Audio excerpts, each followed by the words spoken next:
2장 식민지 근대화로 넘어서기. 어쩌다 일배가 될까? 일제 시기의 쌀 수출. 학교 수업이나 일반인 대상에 강연되면 일제의 수탈과 관련하여 곧잘 물어보는 질문이 있다. 일제가 우리 농민의 쌀을 수탈해 갔다는데 구체적으로 어떤 방법으로 수탈했는지 아시나요? 거의 대부분 대답이 없다. 수탈해 간 건 확실한가요? 하고 물으면 고개를 끄덕인다. 그래서 다시 물어보곤 한다. 순사나 면석이 같은 공권력이 농민의 집에 찾아와서 마당이나 창고에 있는 쌀을 뺏어간 걸까요? 역시 대답이 없다. 물론 아예 몰라서 대답을 못하는 건 아닐 게다. 청중이 되면 왠지 주눅이 드는 건 나도 마찬가지다. 중요한 건 자신이 없다는 것 잘 모르기 때문이다. 생각해보자. 정말 이런 식으로 순사나 면석이가 농가를 찾아와 쌀을 직접 빼앗아 갔다면 일제의 식민 지배가 몇 년이나 갈 수 있었을까? 눈앞에서 내 먹을 걸 뺏긴다면 이왕 굶어 죽을 팔자 이판사판 목숨 걸고 저항하는 것이 인간이다. 즉창 들고 맞서기 마련이다. 일제가 나쁘긴 해도 바보는 아니었다. 저랬을 리가 없다. 하지만 많은 한국인의 머릿속에서 일제의 쌀 수탈은 이런 식으로 이미지화되어 있다. 그리고 의문을 품지 않는다. 그러다가 식민지 근대화론자들이 말하는 쌀 수출의 팩트를 알게 되면 멘붕에 빠져버린다. 그중 일부는 충격을 받아 일배가 되고 그 다음부터는 거꾸로 일제의 식민지배를 찬양하게 된다. 이래서 잘 아는 것이 중요하다. 쌀 수탈의 실제 메커니즘은 어땠을까? 이 시기 조선 농민 대다수는 지주 땅을 부치는 소작농이거나 약간의 자기 땅을 갖고 경작하면서 소작을 겸하는 자소작농이었다. 한 해 농사를 지으며 대개 수확량의 절반 정도를 서정료로 냈다. 나머지는 먹고 물세와 비료 농기구 값을 물고 생활비 등으로 쓰기 위해 시장에 내다 팔았다. 시장에 파는 쌀은 대개 인근의 비농민이 사 먹었다. 그러니 수탈과는 직접 관계가 없다. 이른바 수탈의 경로로 들어간 쌀의 대부분은 농민이 지주에게 낸 소작료 몫의 쌀이었다. 지주의 직접 경작분 중 출하하는 몫이 있다면 그것을 더해 식량이 모자라는 일본으로 수출, 당시 영어로는 이출했다. 조선에서 생산된 쌀의 절반 정도가 일본으로 건너갔다. 쌀 수출은 수지 맞는 사업이어서 지주들은 큰 흑자를 봤다. 조선 청도부는 소수의 일본인과 조선인 상층으로 이루어진 지주들의 이익을 대변했다. 쌀 수출 촉진 정책을 펴고 추락이 집중에 따른 가격 폭락을 막기 위해 농업 창고를 지었다. 쌀 등급 관리와 품질 유지를 위해 곡물 검사소를 만들고 쌀 생산지와 수출항 사이에 철도를 건설했다. 민간 자본도 끌어들였다. 예를 찾아보자. 1925년부터 1927년 사이에 순차적으로 개통된 사유철도 경기선, 해방 후 1995년에 안성선으로 명칭 변경은 천안에서 안성을 거쳐 이천, 장호원까지 연장됐는데 경기 남부와 충북, 북서부 지역의 쌀을 군산항으로 모으는 통로였다. 1944년에 전쟁 물자로 안성에서 장호원 구간의 철도 레일도도 공출하면서 폐손됐는데 해방 후에도 복구되지 않았다. 애당초 한국인의 수요에 맞지 않는 노선이었던 탓이다. 이외일 수도 있지만 조선산 쌀 때문에 큰 피해를 입은 또 다른 당사자는 일본의 농민이었다. 일본의 농민들은 조선산 쌀 때문에 일본 농민 다 죽는다며 항의하고 시위를 벌이곤 했다. 도쿄의 제국의회에서는 조선산 쌀 수입 규제가 큰 논란거리였다. 조선의 일본인 지주들은 조선미를 차별하지 말라며 도쿄에 가서 로비를 벌였다. 수탈의 참상과는 잘 들어맞지 않는 수출의 의미지이다. 쌀 수출의 시장 메커니즘, 탕루의 사례. 일제히 쌀 수출이 얼마나 복잡한 시장 기구를 활용했는지 잘 보여주는 소설이 있다. 군산의 미도장을 주된 배경으로 한 채만식의 대표작 탕류다.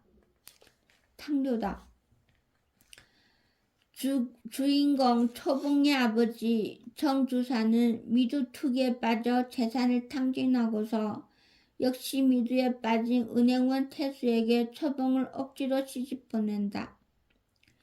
미도장의 분화방 같은 욕망에 스스로 파멸해가는 정주사, 음모의 화신 태수와 형보, 굵어진 삶에도 당당히 일어서려 애쓰는 초봉과 개봉, 자매, 그들은 돕는 승재 등 탕로에는 미두장을 둘러싼 욕망과 절망이, 배신과 음모가, 사랑과 믿음이, 그리고 유장하고 걸친 물살이 굽이굽이 물결치며 흐른다. 흔히 미도장으로 불리던 미두거래소는 1896년 인천에 제일 먼저 세워졌고 1910년대에 이르러서는 전국 9개 도시에 개설되어 있었다. 인천, 부산, 군산, 목포, 진남포, 강경, 대구 등 대부분 일본과 거래가 이루어지는 거점 도시였다. 조선총독부가 3.2 증식 계획을 추진한 1920년대부터 이들 도시의 미두장에는 거래 규모가 폭증했다. 미두장의 거래 방식은 대부분 현물 거래가 아니라 청산 거래였다. 오늘날의 선물 거래라고 생각하면 된다. 선물 거래란 미래의 특정 시점에 특정한 조건을 갖고 거래하기로 약정하는 예약 거래의 일종이다.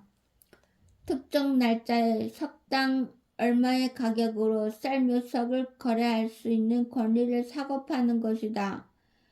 예컨대 석당 10원에 쌀 100석을 살 권리를 샀는데 청산 시점의 시세가 석당 13원이라면 300원 이익을 얻게 되는 시기다.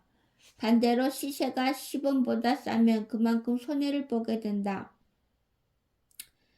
현대의 선물거래가 그렇듯 원래 청산거래의 목적은 투자에서 발생할 수 있는 위험을 회피하는 데 있었다. 흔히 해지라고 불리는 방법의 하나다. 선물거래소의 원조는 1848년 미국 시카고에 설립된 시카고 상품거래소다. 곡물거래가 대량화, 시장화되면서 시세 변동에 따른 위험도 같이 커지자 위험 분산을 위해 등장했다. 오늘날 시카고 상품거래소는 세계 최대의 선물거래소가 되었다. 규모는 비할 바 못되지만 식민지 조선의 미두장 역시 시카고 상품거래소와 동일한 경제적 기능을 목표로 설립되었다. 하지만 누군가의 위험 회피는 늘 누군가의 위험 감수를 동반하는 법. 시카고든 군산이든 선물거래소는 곧 거대한 투기장으로 변모했다. 미도장은 돈 없이 투자하는 걸 막기 위해 중금, 즉 증거금을 내게 했는데 투자금의 10%에 불과했다. 나아가 선물을 살 권리 자체가 다시 매매되었다. 현물이 어갈 때까지 이 권리는 무제한으로 매매될 수 있었다. 엄청난 레버리지, 부채를 끌어다가 자산 매입에 나서는 투자 전략가 일어났다. 현물인 쌀거래에서 위험 회피 및 거래에 합리화라는 당초 목적은 사라지고 시세 차익을 노리는 미도쟁이들이 분화방처럼 미도장으로 달려들었다. 조선의 부호들이 이 기회를 놓칠 리 없었다. 큰 선들이 미도장을 조정하기 시작했다. 조선에서 수입하는 쌀의 양이 막대하게 커지자 일본 자본도 이 거래에 뛰어들었다. 거품이 생기고 터지고를 반복했다.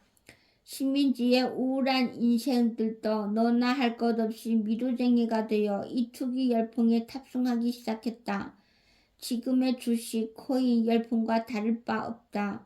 일확천금을 꿈꾸다 알거지가 되는 개미들도 속출하기 시작했다. 이 알거지들을 묘사하는 탕루의 구절이 백미다. 미산불 미도쟁이가 을기들은 잘한다. 옛날에 축현역 시방은 상인천역 앞에 있던 연못은 미도쟁이의 눈물로 물이 개었다고 이르는 말이 있다. 망건 쓰고 귀 안 뺀 촌새님들이 도무지 어떤 영문인 줄도 모르게 살림이 요모로 저모로 오그라들라치면 초자한 끝에 허역이 난다. 허역 끝에는 요새로 친다면 백백교, 돌이켜서는 보청교 같은 협잡회에 기해서 마지막 남은 전장을 올려 바치든지 좀 똑똑하다는 축이 일확천금의 큰 뜻을 품고 인천으로 쫓아온다. 와서는 개개 미천을 헐라당 불어버리고 맨손으로 돌아간다. 그들이 항우 같은 장사가 아닌지라 강동 아닌 고향으로 돌아갈 면목은 있지만 오강 아닌 축현역에 당도하면 그래도 비회가 솟아난다. 그래 4시간도 기다릴 겸 연못가로 나와 앉아 눈물을 흘린다. 한 사람이 그래, 두 사람이 그래, 10사람, 100사람, 1000사람이 몇 해를 두고 그렇게 눈물을 뿌리니까 연못의 물은 뻥뻥하게 찼다는 김삿갓 같은 이야기다. 그렇게 눈물 흘리던 미도쟁이들 중 한 명인 탕루의 정주사 사연을 들어보자. 선비집 자손인 선친덕의 정주사는 넉넉하지는 않아도 남 부끄럽지 않게 신구 학문을 모두 공부했다. 보통 학교 4년만 마쳐도 군석이 노릇은 넉넉히 하던 시절이라 그도 23살부터 35살까지 13년간 군석이로 일했다. 그래 봐야 한낱 고원 신세 아무리 사무에 능숙해져도 결국 승진하지 못하고 도태되었다. 얼마 안 되는 땅을 팔아 군산으로 건너온 연유다. 처음에는 미도장 주매점에 사무를 도와주면서 월급벌이를 했고 남은 돈 200~300원도 수중에 있어서 그리 군색한 형편은 아니었다. 미두를 하기 전까지는 그랬다. 그럼 왜 미두에 뛰어들었을까? 아이들은 자라고 학비까지 들면서 살림 비용은 점점 늘어났다. 집을 은행에 저당 잡히면서까지 열심히 일했지만 월급쟁이로는 빚만 늘었다. 결국 마지막 재산인 집을 팔고 손에 쥔 돈 300원으로 미두에 나섰던 것이다. 큰손들이 좌우하는 투기장에서 정주사 같은 개미의 성공은 애당초 무망했다. 미두를 시작하고 보니 바로 맞는 때도 있고 빚 맞는 때도 있으나 바로 맞아 이문을 보는 돈만 먹고 사느라고 없어지고 빚 맞을 때는 살 돈이 떨어져 나가곤 하기 때문에 차차 미천이 떨어져 들었다. 결국 정주사는 미두장이 최하신 분인 하박군까지 전락한다. 하박군이란 증거금을 낼 돈이 없어서 정식 거래는 못하지만 차마 미두장을 떠나지 못하고 시세 맞추기 도박으로 연명하는 부류다. 장외의 도박판이니 거짓과 폭력이 난무했다. 탕루의 도입부가 이 이야기다. 정주사는 시방 미두장 앞 큰 길 한복판에서 다 같은 하박군이 이르되 나이 빼닮은 애송이한테 멱살을 당실하게 따잡혀 가지고는 죽을 복역을 당하는 참이다. 역을 보고 있는 이유는 간단했다. 소위 총을 놨다는 것인데 하바를 하다가 짓고서도 돈을 내놓지 않은 것이다. 미천이 한 푼도 없으니 지면 대책이 없었다. 새파랗게 젊은 하박군에게 멱살을 쥐어 목이 졸리고 숨이 막혀도 그저 빌뿐인 처량한 신세의 청주사다. 탕료 속에는 칼찬 순사가 농가를 찾아가 쌀을 뺏어가는 원초적 폭력 장면이 없다.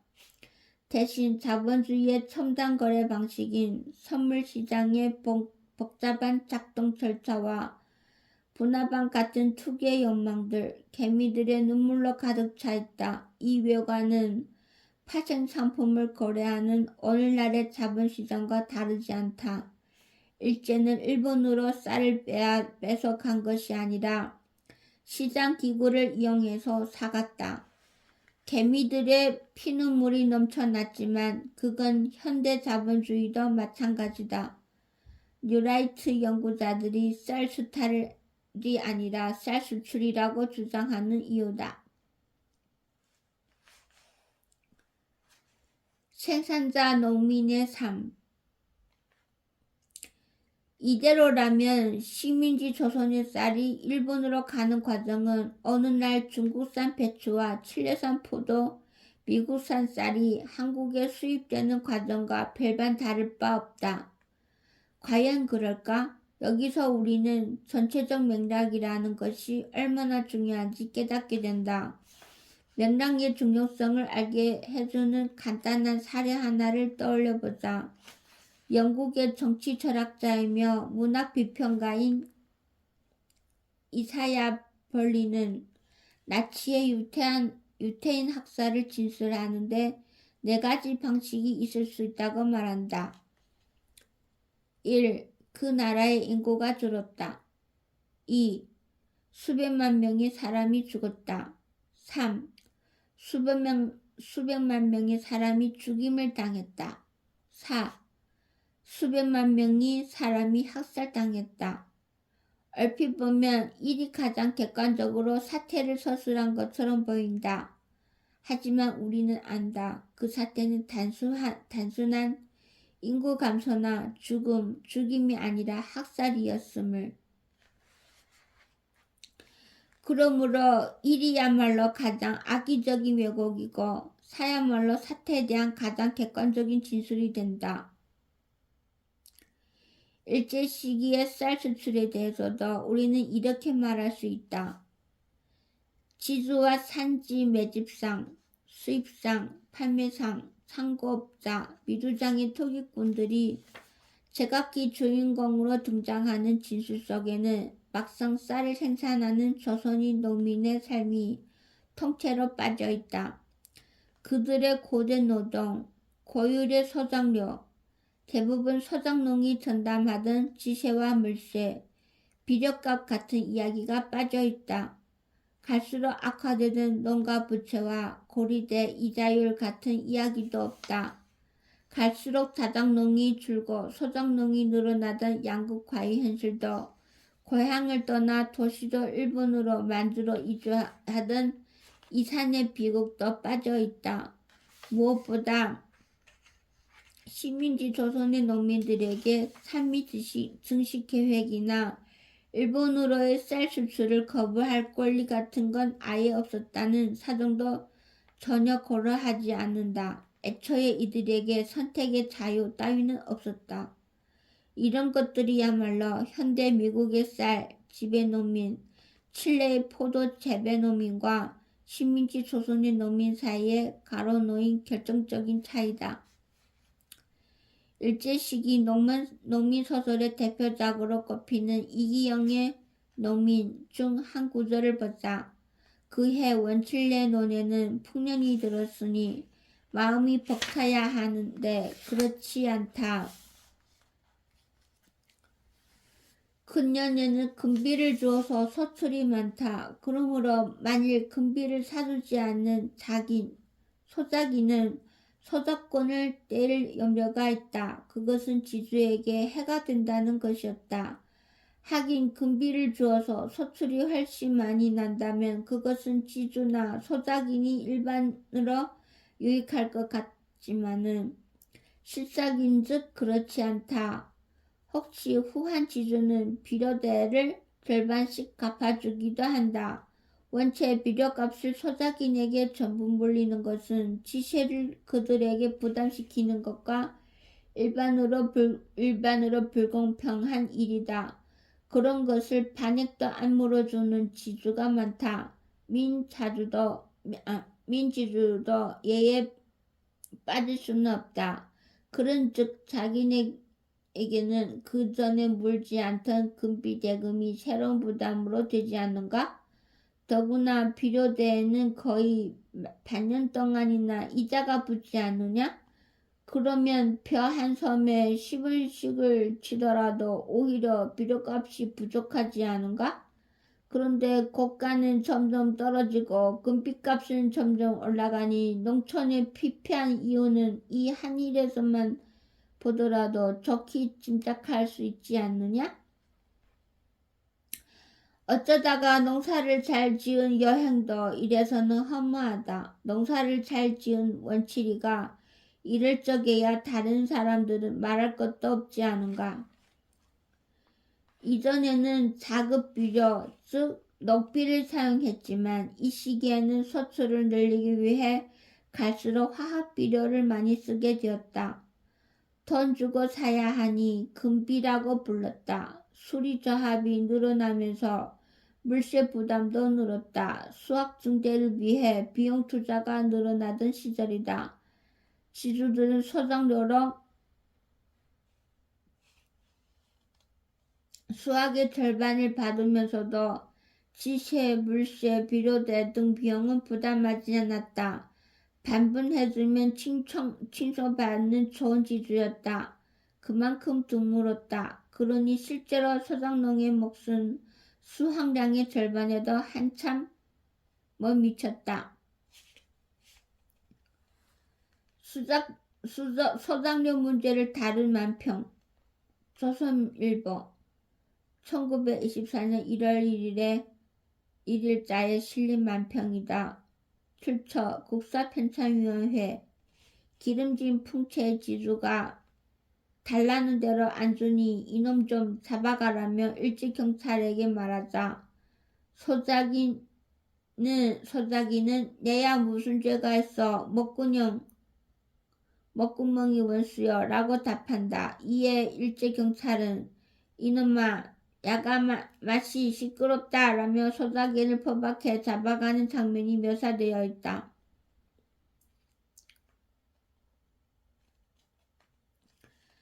악덕지주들은 훨씬 심했다. 1923년부터 1924년에 격렬히 진행된 암태도 소작쟁이의 경우를 살펴보자. 암태도는 전남 모항군에 속한 둘레 100여리에 달하는 큰 섬이다. 암태도 수공리 출신으로 목포에 나가 살고 있던 문제철은 소작농 수백 명을 거느린 대지주였다. 7알에서 8알에 달하는 고율의 소작료를 요구하여 소작농들이 크게 분개했다. 농민들은 암태소 작회를 조직하여 소작료를 사할로 내릴 것을 요구했다. 섬의 특성상 대비 자원도 빈약하고 토지가 비옥하지 않아서 5할의 소작료도 벅찼던 것이다. 양측의 갈등은 큰 충돌로 비화되어 소작농들은 소작료 분납을 결의했다. 주재소의 경찰은 물론 목포 경찰까지 출동해서 소작농들을 위협했다. 농민들은 물러나지 않았다. 1차에는 400여 명, 2차 때는 600여 명의 소작농이 목포까지 원정투쟁을 벌였다. 목포 시민들이 지지하여 연대투쟁을 벌였다. 수십 명이 체포되고 그중 13명은 재판에 회부됐다. 결국 경찰이 개입하여 소장농들의 요구가 반영된 조정안이 관철됐다. 일제는 암태도 소작쟁이가 전국적인 관심으로 부각되는 사태가 부담스러웠다. 암태도 소작쟁이를 다룬 송기숙의 소설 암태도의 그 실상이 생생하다.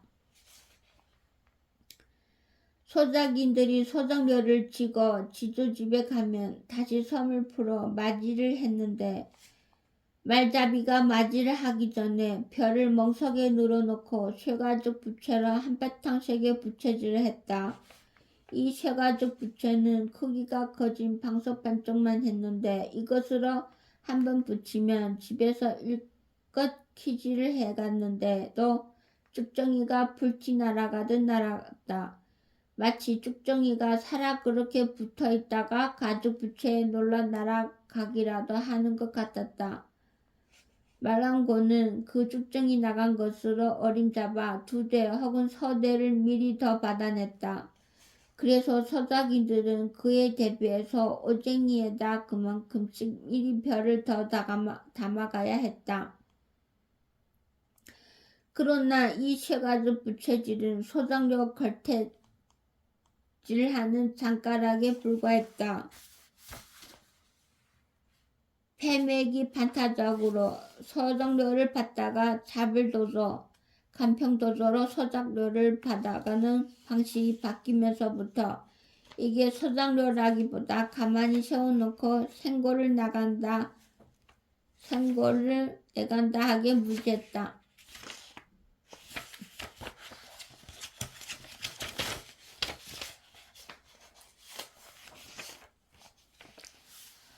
타작 마당에서 알곡의 반을 나누어 가던 배매기 때는 마당 쓰레기 한 주먹 안 남기고 아무리 손끝 몇 개 훑어간다 하더라도 전체 수확량의 반을 넘겨 받아갈 수는 없었으나 외놈들은 논을 차들이면서부터 새로 생긴 이 잡을도조법은 이게 소작인들을 잡는다 해서 잡을도조가 아닌가 하게 무지막지했다.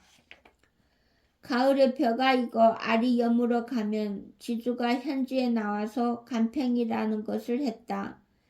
작황을 보고 자기들이 받아갈 소작료를 책정하는 일이었다. 이 간평도조도 면목상으로 5할이었지만 타작을 해놓고 보면 지주가 내리는 소작료는 실제 수확량의 7, 8할이 넘었었다. 별을 논바닥에 세워놓고 눈 대중으로 어림짐작을 해서 소작료를 매긴다는 것부터가 말이 안 되는 짓이지만 비록 그렇게나마 소작료를 매기려면 이 논에서는 얼마나 나겠으니 그 반인 얼마를 내랴. 이래야 우선 말이라도 될 것인데 그런 것은 숫째 입에 올리지도 않고 자기들이 받아갈 소작료만 이 논에서는 얼마 또 전에 논에서는 얼마 이렇게 개 입에 벼룩 씹듯 내갈기고 다닐 뿐이었다. 자기들도 그것이 강도질이라는 속은 있기 때문에 수확고나 소작료율은 처음부터 입에 올리지 못하는 것이다. 자기들은 울며 겨자 먹기로 벼를 베어다가 마당질을 해서 작석을 해보면 7할은 양반이고 8할이 휘청할 때가 대부분이었다. 이런 무지한 소작료를 안암밖으로 끙끙 앓으면서 지주집에 지고 가면 여기서는 또 이 쇠가죽 부채로 상자를 뒤집어 놨다. 소설에서는 지주가 소작료 산정 방법으로 타조 대신 도조, 특히 잡을도조라는 방식을 사용하여 소작농을 수탈하는 방법을 묘사한다. 원래 타조, 배매기는 수확량의 절반을 나누는 정렬제, 도조는 일정량을 미리 정해두는 정액제다. 조선 후기 타조에서 도조로의 변화는 농민에게 이익이었다고 평가되곤 한다. 하지만 위에서 보듯 일제 시기에 도입된 잡을도조는 전혀 달랐다. 예상 수확량을 정하고 그 절반을 소작료로 내게 했다. 예상 수확력을 정하는 간평이 지주의 권력이었다. 간평을 높이면 소득료도 올랐다. 거기에다 쌀을 계량하는 마질이나 되질러 또 농간을 부렸다. 지주에게는 쌀 수출로 이윤이 쌓이는데 막상 생산하는 농민의 삶은 갈수록 어려워졌다. 열심히 일해도 빚이 점점 늘었다. 숭실정문학교 교수이던 경제학자 이훈구 연구팀이 전국 13개도 1249개 농가를 조사한 바에 따르면 1930년 말 현재 조사 대상 농가의 4분의 3 이상인 983개의 농가가 부채를 지고 있었다. 이자율을 추산해보면 경작지주 9.1%, 자작농 9.2%, 자소작농 10.6%, 소작농 19.9%, 토지 소유 서열에 정확히 대응했다. 연 이자율 20%라면 엄청난 고리되지만 실상 이 정도 조건으로 빚을 질 수 있기만 해도 형편이 나은 축에 속했다. 많은 영세농민은 장기꾼에게 돈을 빌렸는데 이자율이 50%는 물론이고 100%를 넘는 경우까지 있었다. 결국 빚을 감당하지 못한 농민은 땅을 팔아 소작농으로 몰락했다. 1913년에는 전체 농가 중 자작농 비율이 22.8%였으나 30년이 지난 1943년에는 17.6%로 줄었다. 자소작농은 41.7%에서 27.7%로 줄었다. 반면 소작농은 32.4%에서 48.6%로 늘었다. 농지의 독점이 강화되고 중소형식 농가의 가계경제는 갈수록 어려워졌다. 조선총독부가 1931년부터 대대적으로 농촌진흥운동을 전개하고 1932년에 조선소작조정령, 1934년에 조선농지령을 공포하면서 지주-서적 관계에 개입한 것은 이런 농촌의 위기상황을 반영한 것이었다. 식민지 조선의 지주-서적 관계 아래서 생산된 쌀은 자본주의적 유통기구를 거쳐 일본으로 수출됐다. 즉 일제시기의 쌀 이동은 지주-서적 관계에서 자행되는 수탈과 자본주의적 수출이라는 양면이 결합된 과정이었다. 일제시기에는 자본주의의 진정과 지주제 강화가 동시에 일어났다. 달리 말하면 자본주의적 모순과 봉건적 모순이 중첩되고 복합되면서 모순이 더 첨예하게 심화됐다. 소작농을 놓고 벌어지던 소작쟁이의 뜨거운 열기와 투기 차익을 노린 미루장의 펄펄 뛰는 욕망을 동시에 보아야 한다. 어느 한 면만 보아서는 안 된다.